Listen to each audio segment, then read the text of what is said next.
How's it going, guys? And welcome back to another episode of Trailmakers Creations by ThatDomGuy. In today's episode, we're going to be taking a look at, first of all, this guy. This guy's name is Chrome Charlie. Wonder why, eh? Because he's all shiny, I'd imagine. And all made of chrome. So you can see that he's obviously a walker. He's just trucking around doing his own thing. He does not have a seat on him. He is seatless. Seatless. He's going to walk off the edge of the carrier here anytime. He may be able to walk. That doesn't mean he's too bright. He's completely bionic. No thrusters, no gimbals, no stabilizers of any kind. He actually walks with simply hinges. That's the only form of mobility that he has. It looks like he saw the edge there and decided to, yeah, let's walk back this way. Yeah, good idea, buddy. So you can see he's got one eye. He is actually an odd numbered wide. So he's like 5 blocks wide. So one hinge in the middle of his waist there, you can see, for controlling his upper body motion back and forth to counter his feet motion. And the feet, again, are simply small hinges and suspension, straight suspension. Got some weights there on his heels. And that was just a matter of positioning the hinges. There's 3 hinges on his arms, one for his shoulders, one for the forward arm, and then for his forearms themselves. And that's about it. It's actually a really simple, minimalistic. I was trying to build as minimalistic walker as possible, as small as possible, as simple as possible. So it's just the timing and the hinges that allows Chrome Charlie here to truck around. And that sensor that you see in his waist that's being triggered is what activates all of those hinges. So he just walks on his own. Later in the video, stay tuned to the end, you'll see my pets challenge entry for this week. And Chrome Charlie's in it. So stay tuned for the end of the video, see that. So yep, Chrome Charlie is available on the shop. Have a look. If you want to use him for target practice, he's great. Spawn him in, let him walk around, spawn in a couple. Take him out with your miniguns or bomb him. Great target practice. Alright, let's see what else we got for you. So our next build here is an Ornithopter. This is like an intermediate Ornithopter. Had a few comments saying that the using hinges isn't all that great. So yep, like I said, there's many different ways of doing it. This actually uses servos, as you can see in the body there. Servos that rotate, that are placed facing forward and backwards. They rotate up and down. They do have a little more strength at the hinges, and they can move a little quicker, but still basic design and weight distribution when it comes to building an Ornithopter. It does have extra hinges for the extra pieces on the sides. You will notice this is an 8-winged Ornithopter, an Octothopter. Is that what it would be called? I don't know. Is that even a thing? But really long tail. The majority of the pieces in the body are made out of glass, so up in the air it's kind of transparent. We got lots of fire on it. The name of this thing is the Scrap Dragon. Of course, Scrapman's colors, so I figured, hey, that'd be a good name for it. We do have a diving bell on it. Doesn't mean it goes underwater. I've never actually tried using it underwater, but I don't imagine it would work underwater. We got a couple of cannons on the front, which are used for left shift, fires those. So how do we get this sucker flying? If we try and take off right from the ground like this, just by holding space, we're going to blast a bunch of parts off. So when we rebuild, as soon as you rebuild, you just hold S and the space bar at the same time. It gives you just that little bit of extra time, enough to get into the air. Now, this thing does actually fly fairly decently fast, about 100 kilometers an hour, sometimes over if you're going down like this. It is controllable. It has steering. The front end and the tail will actually turn to allow you to steer, with a servo in between the front section of wings and the back section of wings. He can fly straight up. He can almost hover in the air if he's facing straight upwards like this. But he still has forward motion, just because of the flapping of the wings. So we can rotate him forward. Left shift lets us fire our fireballs. Again, his head's bobbing up and down, so you got to be a pretty good target. Pretty good shot to be able to hit whatever it is that you're shooting at. This ain't going to end well. Yep. Back to the spawn point. So once again, rebuild, hold S and the space bar, and off we go. Let's try him in the water. I've never actually tried this thing in the water. Let's go into the drink and see if it actually still swims. You're seeing this for the first time, people. Look at that. Ornithoptic sub. Swims as well underwater. Still pretty quick, too.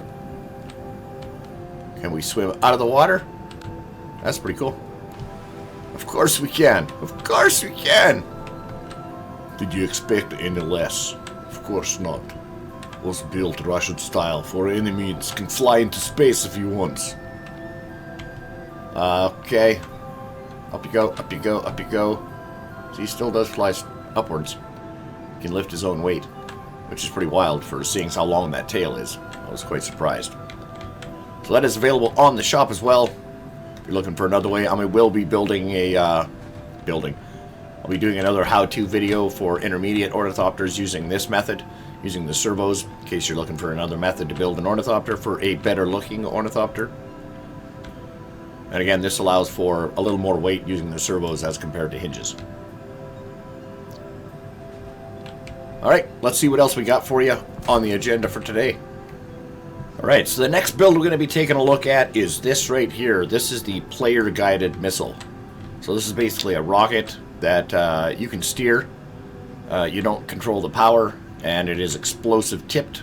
There's 4 explosives in the tip of this, so you basically just kamikaze into your target, but you can control it, and using you can see UFO engines there in the back, and a couple of small thrusters for your up and down, and a servo in the middle of the body for rotating the front fins, the front half of the body compared to the back half.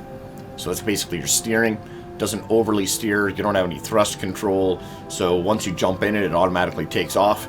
There's no other controls other than your steering, other than your WASD for normal steering. So what I've done is I've got the fun buggy over by the soccer arena, sitting at the spawn point over there. So we're going to jump in this and we're going to go guide this missile and destroy the fun buggy, which is on the other side of this mountain. As you can see, it's got some fire behind it there. It's just got these fins stabilizing it. Little mini thrusters controlling up and down. Body rotates for steering, and that's it for controls. So it is down here somewhere. So if you had a target, there it is, I see it. Incoming! Oh, nice shot. Just like that. That's exactly what it's for. So you and a friend can set up targets on either side of the map, and whoever can blow up the other guy's target first wins. Find it, destroy it. Seek and destroy target. Seeking missile. Oh, come on. Yeah, that one just spawns in like that.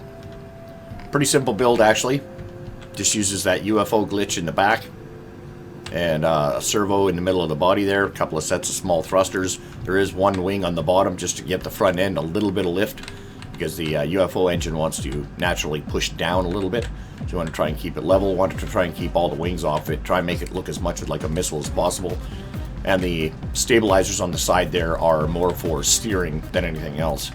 Just because, just with the front end rotating and no wings on it, it was pretty sloppy steering, basically seat steering. So that is the player-guided missile that is available on the shop as well, if you want to blow up your friends. Guided death. Alright. For our final build. So this is my entry for this week's Pets Challenge contest. This is Chrome Charlie and his dog Woody. Ironic, you think? A metal man walking a wooden dog. Neither of them should be walking each other. It's just weird, I know. Ironic, isn't it? So there's a couple of sensors here on the chain itself. This is just a bunch of linked zero strength hinges with alternating rotation so that it can wobble left and right and up and down as well. We have a couple of sensors here on the chain, so that when the chain is taut like this, it's not near the ground, the dog doesn't walk. But when it's near the ground, if the chain gets slack, then the sensors are what trigger his walking animation. He stays connected at all times. Of course, Chrome Charlie does his walking action, and the dog does his walking action as well. Woody likes to truck along. Not almost the most obedient dog, but that's why it's so realistic. Just like that, trying to walk your dog is everywhere except where you want him to go. So let's have a look. We'll build him in.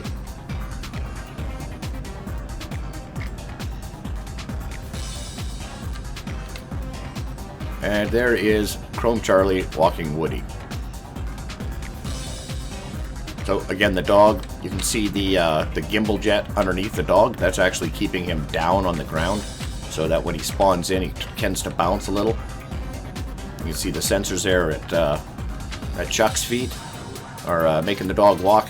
So when they're slack in the chain like that, the dog will continue walking. But if the dog gets out ahead, then the chain gets tight and the dog stops walking so that Chuck can catch up to him. Of course, here's the dog going to come and get in the way. Can get quite entertaining sometimes when the dog decides to wrap his leash around Chuck's feet, and down goes Chuck.